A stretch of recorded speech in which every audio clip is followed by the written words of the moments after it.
Hi, it's Lipstick Gal. Thank you so much for watching today. I wanted to do a quick review on two products that I recently purchased from Sephora. I will link the video for you here as well in the description box down below if you want to see my initial thoughts as I tried it on for the first time. But I thought it was time to kind of check back with you and let's answer the question, is it worth the money? I feel like when it comes down to it these days, there are so many things that are very similar that are kind of can be used in the same vein, and it all comes down to what's worth your time and what's worth your money. So thank you for watching and thank you for being subscribed. I have been trying out the Marc Jacobs Extra Shot Caffeine Concealer Foundation. You're getting 16 mils here, just over half an ounce. This is $39. It comes with a kind of large little doe foot, and you see there's a lot of product right on the end. So as you put it on, it's actually kind of a thick product. And as you blend it out, you're definitely getting some really heavy duty coverage there. Here's the thing. Normally my concern is when concealers don't do well under the eyes. I don't feel like this ever aged my under eye area, and that is like the one thing I will not abide. The one thing I want my concealers to do is I don't always want to wear concealer and foundation. Sometimes I just want to strategically place concealer where I need it, blend it out, and have it go from, you know, like if I need coverage here to not being able to see that there's a circle of product here and then there's no product here. I want it to be able to kind of feather out into nothing. And if I put it under the eyes and I want to blend it, I don't want to see a harsh line of here's where I have concealer and here's where I don't. I want to be able to keep taking it out, spreading it out, spreading it out all the way so that you don't really see where it starts and when it stops. I couldn't do that as well with this. It's also really thick, and it didn't ever, and I think it was because the texture was thick, it looked like it was sitting on top of my skin, especially right here in my cheek area. It looked like I had a layer of makeup on my face. I want a foundation that's gonna kind of melt into the skin and look skin-like. Yes, you're gonna give me coverage. Yes, you're gonna perfect my skin, but this looked like I had paint on my face. The place that it was the worst was right around the corners of my nose. Now, I am oily in this area. I exfoliate twice a week, so I know there's no dry skin on my nose. That's not where I get dry skin. But it looked like I had dry patches the way that it was kind of breaking up in areas and clinging to others. It was a disaster right around in here. I wore it with a mask a couple of times, and I thought because it was a thicker product and I'd set it really well with powder and I had sprayed a long-lasting setting spray over the top that it would wear pretty well. I had a lot of wear right off here and the chin. So the tip of the nose and the chin, I completely lost all the product there.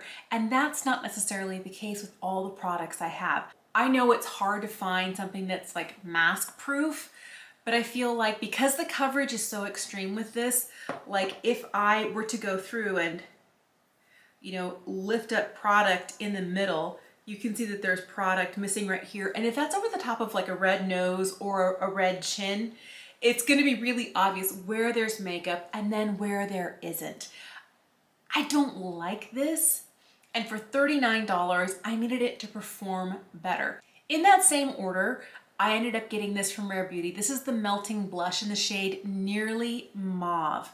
Now, this is one of those products that it took me a little time to figure out, because when you put your finger in it, it feels like you're sinking your finger into melting coconut oil or onto a stick of butter. I'm not saying it feels greasy. I'm saying it feels like there's a product that the heat of your finger is melting underneath there. And that is really nice. I love this shade. This shade is amazing. The one thing I noticed is that when you take this and you're blending it with your finger on your cheek, it starts to feel like it's turning to powder. And it does have kind of a powdery finish. But what's interesting is you have to blend now. There is no, you know, getting product on your finger, you know, tapping it here, tapping it there, blending this out, blending the other. If you're using your fingers, tap it in one space and spend the time to blend it the way you want, because it's going to turn from this melty cream situation to a powder-like finish. Like, this is very powdery already. And it was difficult to realize how short amount of time I had to blend it. I found that it actually dries down really quick when you're using your finger on your cheek, but I had more time if I'm using a brush. This is what so I finally got to the point where I was using this. I really like kind of like this fuller, this is a foundation brush, but I love using it for cream cheek products. So I will, you know, pick up the product that I want. I'll bounce it off on the back of my hand so I don't have too much, and then I can just go and put it exactly where I want it. I better be careful here.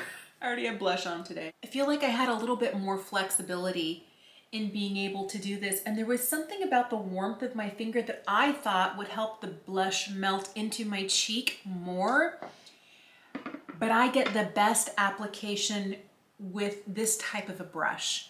It's a little bit denser. It's really soft. If you're curious, this is from Beauty Pie. This is their Seamless Foundation Buffing Brush, but I've got a ton of buffing brushes that look like this. This is slightly angled. You could use one that's completely domed. Just something that doesn't have really long bristles.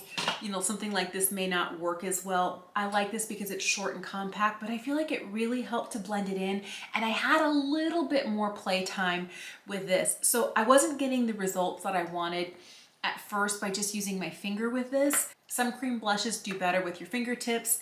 This is one that I feel applies best with a brush. Now, I feel like it lasts really well. I got a good 8 hours of wear out of it. Another thing that I really like about this product is because it does kind of dry down to a powdery finish. When I apply it this way, it actually applies really well over a set face. I don't have to worry about putting a cream product over, you know, cheeks that have been powdered. I feel like it still works really well without getting kind of, it doesn't grab the product underneath. It doesn't kind of stick in one area and then not blend out. It blends pretty well. The one downfall of this product is if you don't get the right amount the first application, trying to apply and kind of layer it up doesn't work as well. I find that if I'm using my fingers and trying to apply color, or I'm trying to apply a second layer after this is already set, sometimes it can actually disturb the color I laid down initially. And so I'm trying to blend it in, and then I'll get kind of like a gap, or I will get like a little bit of a bald spot, and that's not what I want. So this is one where you want to get the right amount on your brush or the right amount on your finger and place it and blend it and then move on. Coming back to apply more doesn't always work because it does dry down to kind of a powdery finish. And the more you try and go on, the next thing you know, you're blending and blending away, and then the color is gone.